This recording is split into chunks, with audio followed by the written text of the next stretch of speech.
Your listeners are likely the foremost experts in this subject matter. We need to utilize that talent also to inform a lot of these decision makers in government that there may be a better way. It's that engagement that's necessary. It's not just, finding the money, building new facilities, but it's also, there might be a more efficient way to do it.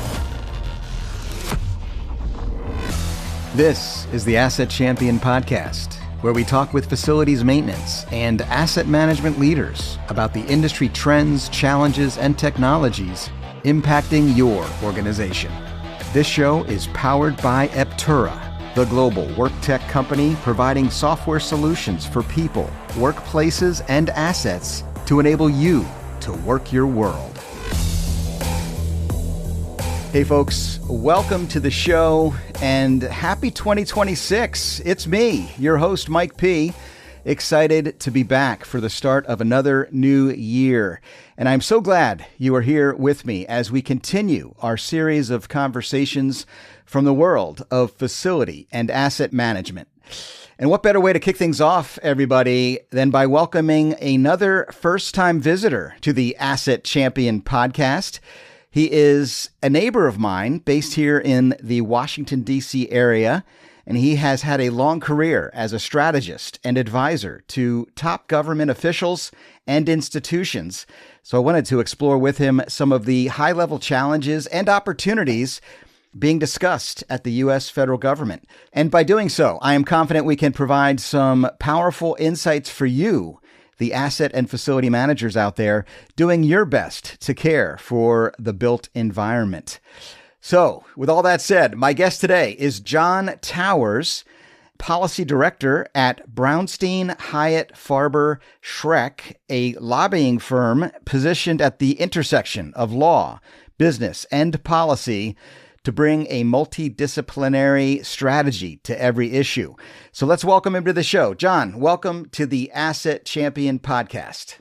Thank you, Mike. Glad to join you, and I appreciate that kind introduction. It's great to have you here, Jon, and I want to start by giving shout-outs to my friends from the Eptura Federal Sales Team. You know them, you love them. Charlie Baisley, Jeff Van Fleet, and Michael Willett. They were all involved in making this introduction.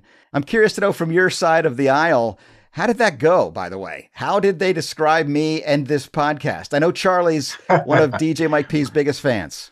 Yeah, that's how he described you, DJ Mike P. And I said, "What? Who are you talking about? I got to meet this guy." Awesome. No, they described you as kind of a mini celebrity, Mike. Oh, so that's nice. When they suggested that I, be considered to appear on your show, I jumped at the chance. So, like I said, I'm honored to be here, and hopefully our conversation will be of interest to your listeners. I appreciate that very much, Jon. And yes, I have no doubt my audience will get a lot out of this discussion. We have had some conversations to prepare for this, and I am fascinated by all that you have to say, all that you bring to the table, your long career as an advisor in the world of politics and government. And people will say, well, what's that have to do with asset management and facility management? But here in your current role, you do get involved with giving some of the top officials in our government advice about how to care for their infrastructure and how to take on some of the challenges of realigning those assets to meet the needs of the current market here in 2026. How'd I do with that? Is that a good kind of synopsis of what you are working on? It's a great synopsis, and if it helps, I can give a little bit of background on my career and its focus, which is centered on one of the federal government's, if not the federal government's largest asset holder, and that's the Department of Veterans Affairs. Yes, please do. I spent 26 years in Congress as a congressional staffer, Wow, all on the Veterans Affairs committees. So I spent 16 years with the Senate Veterans Affairs Committee and 10 years in the House Veterans Affairs Committee, with the final 10 of those years being as the Republican staff director, the lead staffer for the committee. And our job at the Veterans Committees was oversight of the Department of Veterans Affairs. And as you and your listeners likely know, VA has an enormous portfolio of assets that it owns. It leases facilities, just a large property owner. Sure, yeah. And part of its mission is delivering world-class medical care to America's veterans. And the perennial problem of how best to do that, how to configure assets, where to place them, how to modernize them, given the need being so vast and funding being always seemingly tight, were issues that we have wrestled with in the veterans community over the last several decades. And that work and that challenge I have taken with me to my job here at Brownstein, where I lobby on behalf of clients like Eptura, who have a solution to help the VA or help the government at large manage their assets more effectively, configure their space more effectively. So just a tool that can be brought to bear to help the larger challenge of asset configuration and space optimization. Amazing, Jon. And I'm really interested in learning more and hearing some of your perspectives on this topic of asset management. I can't wait to know more about how you think the VA and the federal government more broadly is going to be able to tackle some of these challenges.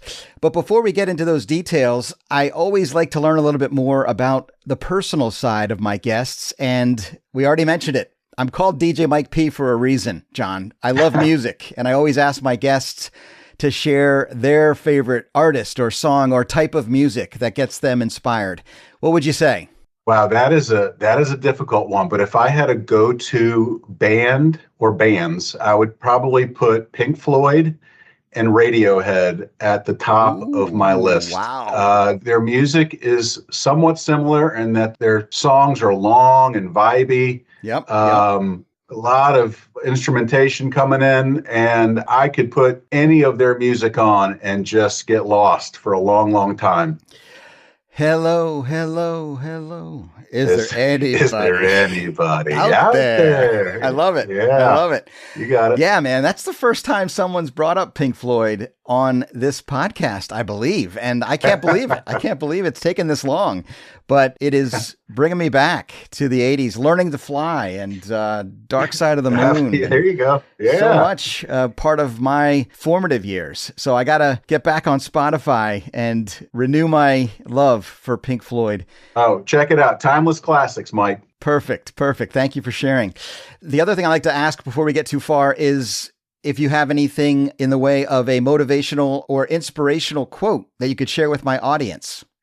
You know, this is probably one that nobody in your audience will know. My mother always used to say to me, especially when, I got some negative news or some adversity in life, and she got this from her mother.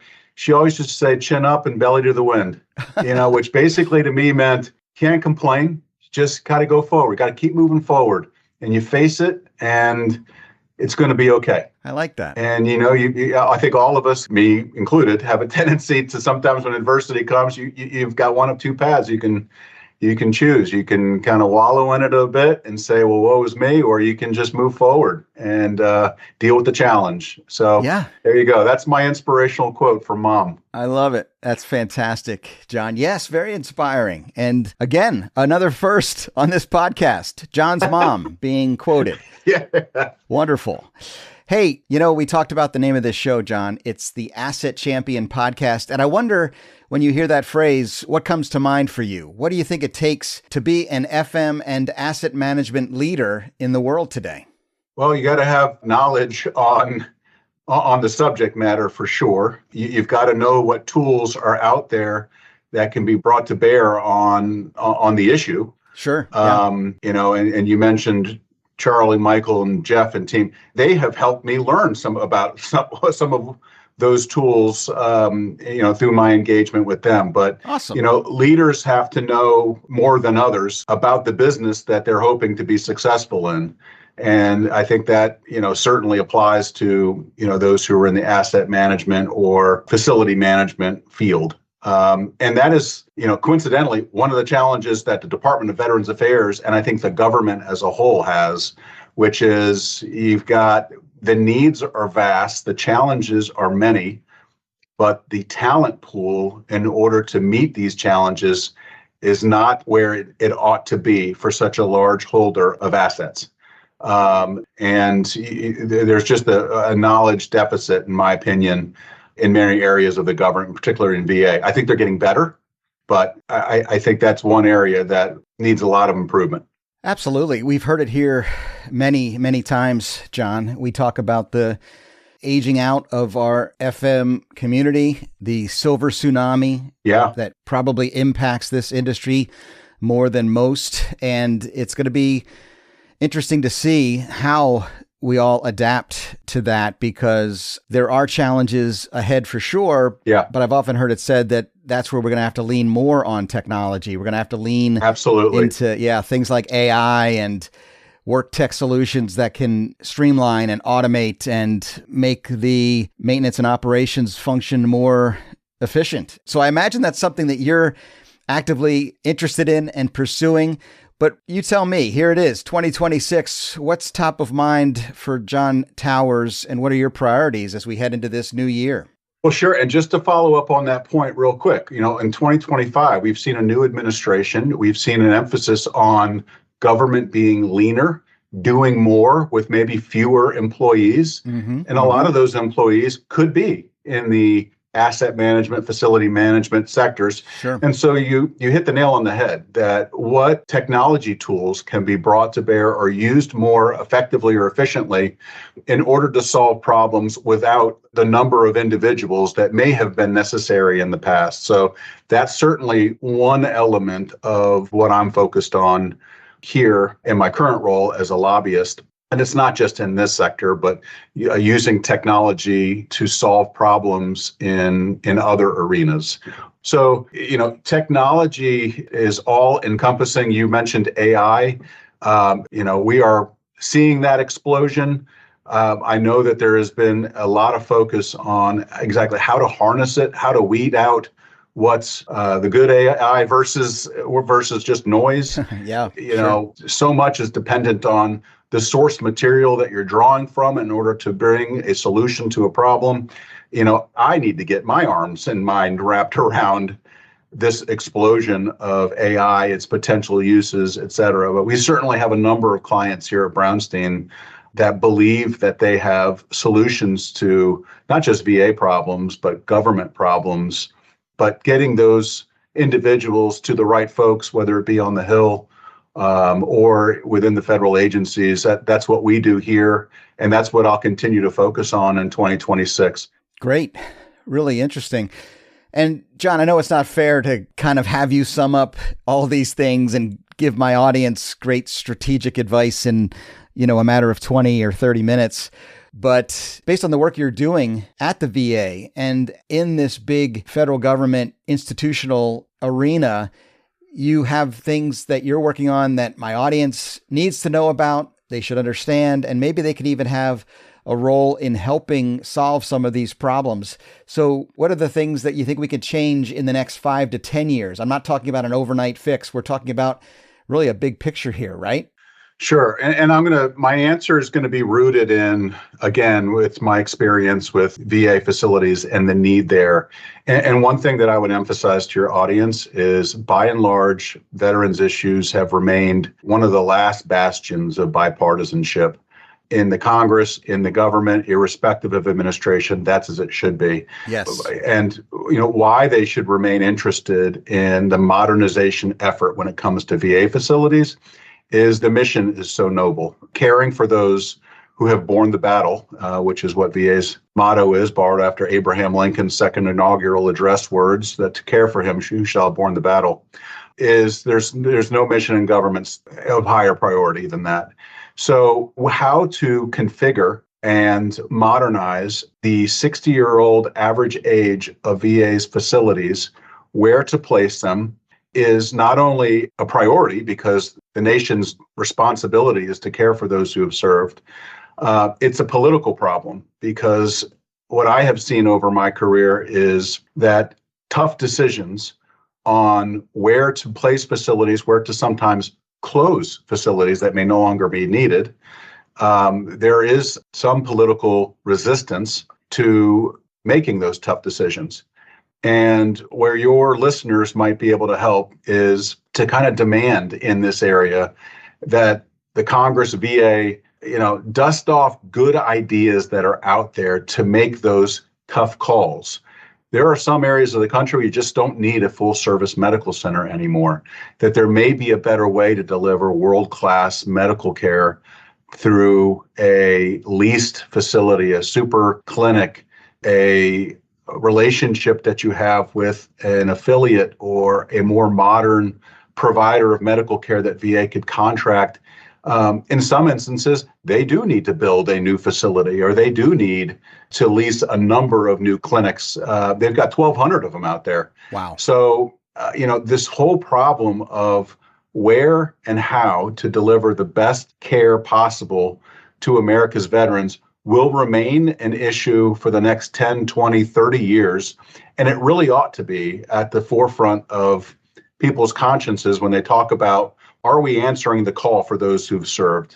And your listeners are likely the foremost experts in this subject matter. We need to utilize that talent also to inform a lot of these decision makers in government that there may be a better way, that we might be going down the wrong path in one area, and we need that collective expertise to be brought to bear to help solve a lot of these problems. So it's that engagement that's necessary. It's not just, finding the money, building new facilities, but it's also, there might be a more efficient way to do it. There might be technology. We talked about that, a technology tool brought to bear that can be a part of the solution, and engagement. And what I found here is, whether it's senators, congressmen, cabinet secretaries, the leadership team, all of them, if they're good at what they do, will have the humility to take input from the true knowledge experts out there. Those are your listeners. So get engaged and be a part of the solution. Wow. Jon, this has really been an interesting conversation, informative and inspiring in many ways. But I'm looking at the clock and we're running out of time. I've got to let you go. Before I do, can you offer my audience some final thoughts or maybe some action steps they could take as we head into the future of the built environment together? Sure, Mike. I guess it might be appropriate to finish where we started, which is my mother's advice. Great. Don't get jaded with the political scene up here in DC. I am heartened that we still have debates that we still have the ability to solve the problems that exist, particularly for our nation's veterans. And so my mother's advice, chin up and belly to the wind. We've got a lot of issues out there, and your audience has subject matter expertise, like I said earlier, that can be brought to bear on many of these challenges. They are vast, and I know I've talked almost exclusively about VA. They're vast in other areas as well. The Department of Defense is a major asset holder. The Department of State has overseas embassies and also has a large physical footprint. So these issues of asset management, facility management, run across government, and sometimes there's no easy button to solve these things. And that's where I say, let's persist. Let's not give up on the process. I think what I am heartened by over the last year is there's been a lot of change and positive momentum for change, and let's keep it going. And that takes all of us. I'm a small part of it, but as somebody who's got a lot of institutional memory and have seen how things have been and where they're going, I'm very, very honored to be here and working towards those solutions. And I would just encourage, you and everybody to do the same. Jon, I love that. Really well said. Really inspiring. Hey, thank you so much for sharing some of these insights with us and some of your experiences with us. I appreciate you taking time to join me here on the Asset Champion podcast. My pleasure, Mike. Glad to talk with you. And I'm glad I finally got to meet the famous DJ Mike. I appreciate that. Thank you. Let's have a great 2026. I'm glad to kick your podcast year off. And there you have it, everybody. Jon Towers, Policy Director at Brownstein, sharing some of his insights and experiences as they relate to the world of asset and facility management. I hope you found that discussion as interesting as I did. And if you found anything of value in this conversation, please do me a favor and share this podcast with a colleague or a friend, anyone who might like to join us as we continue on our journey to encourage and inspire you to be an asset champion. Peace out. You've been listening to the Asset Champion Podcast, powered by Aptura, the epicenter of the future of work. For more about how we help organizations to engineer a thriving environment by enhancing their employee experience, workspaces, and asset value, please visit aptura.com.